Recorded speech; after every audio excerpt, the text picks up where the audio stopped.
Hey guys, welcome back to the channel. I have another PCM test. Actually, it's a whole complete setup from a Ford 2003 Ford Harley Davidson edition. This is like a Lightning type of vehicle. It's a four-door. The Lightning is a two-door. The Harley Davidson is a four-door. It's a supercharged engine. This is coming from Florida. Adam Lefkowitz. I hope that I'm saying your name correctly. So yeah, his concerns. I'm going to show you quickly that. All right, so you can see in here I have his computer, his instrument cluster, and the key connected or installed. And let me get to the folder that I have made for him. Give me 1 second because I went to the wire diagrams. 2003, and I'm right here. Okay, so this is the same connections that you just saw there, but this is the node. So let me just show you the node closely. So it says it's a crank, no start, no RPM readings when cranking, no injector pulse, no spark, no theft light, no start with the starting fluid, original owner, both kit work, fuel pump good, bench tested by owner, and DTC P0230, which is fuel pump circuit. So, but if the computer is not sending a command, it might set up that fault. So we'll see how the test goes. Now in here, I'm going to put the full probe. And as you see, I have the full probe ready with the signals to be injected into the computer to run the actual module. So let me just turn some things I have in here on so I can get into the full probe. So let me show you the signal that I'm using is signal 51. That is for cranking signal.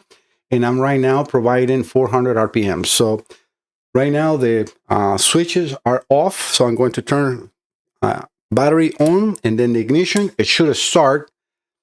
Nothing, no coil firing and no injectors. So nothing is working. And we can immediately see that here. You can see the cluster is reading mileage. That means there's communication between the computer and the cluster. And there is no theft light on because this is the complete setup. So what I'm going to do is with you in the video or without stopping the video, I'm going to connect another computer that I have in here. This is a EK02, and I have let me keep this computer a little short of space, but I have another computer here, which is from another customer, same model, EK02, and let's do the same thing. So battery on, ignition on, now. And we can see the coil firing instantly. So the problem is definitely in the computer, Adam. Because we can see here, the injectors are not firing. Why are the injectors not firing? Because I have not do the parameter reset. And I don't need to do it because we don't have a problem with the cluster.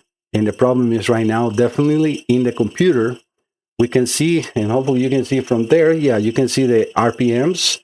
So no need to do that, anything else. So I'm going to turn the ignition off in here, turn the ignition back on, and then put the 400 RPMs, and you can see the coil firing on the right side of the full probe, the green, the screen you see right there. So that is telling me, again, we have a problem with the computer. So I'm going to keep that signal on. As you see, now I turn battery and ignition off of my system. It's a little maybe hard to see right now with the new lens that I have, but I'm going to put battery and then ignition, and we can see even one injector firing right now, which is probably because of fire for a brief of a second. But we can see the two coils firing in there, which is only, I mean, all coils are firing. They're all here on this side. If I move the camera to here and get this out of the way, you will see the lights in here. So all the coils, the 8 coils are firing.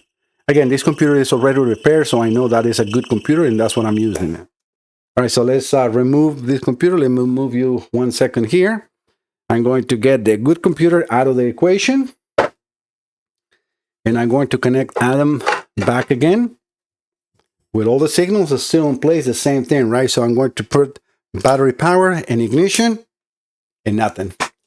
So 100% Adam, the problem is definitely in your computer. So now let me move into open the computer and do my magic, and hopefully we can get this computer repaired. This is definitely sounding as the analog to digital converter. So this is a very common problem on this computer. I have all parts for repair. So let's see how it goes, and I'll be right back, guys. All right, guys, I finished the repairs. Let's do the test again now. Yes, I have to replace the analog to digital converter and some other circuits that I usually don't show on the video for obvious reasons. But yep, I have the computer open, and I have this now the signal being injected as I did before on the test. For you guys, probably it's a blink of an eye. For me, it's been a couple of hours. And let's do the same test. So I'm going to put battery power on and then ignition on. 1, 2.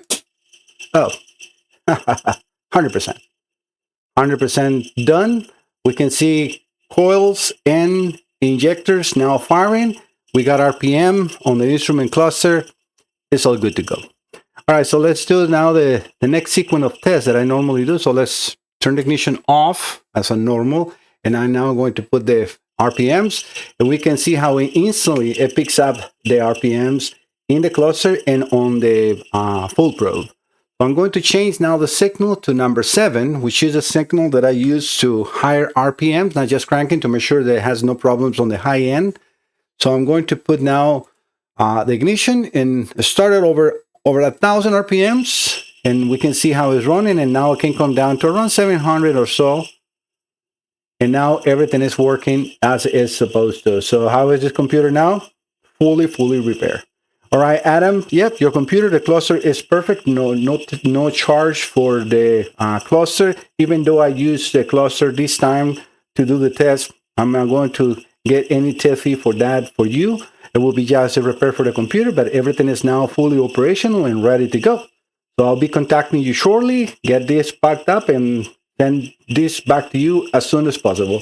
Guys, it's a short video, and the reason I do this is because I have repaired multiple times these computers, and I have showed this in all of those videos.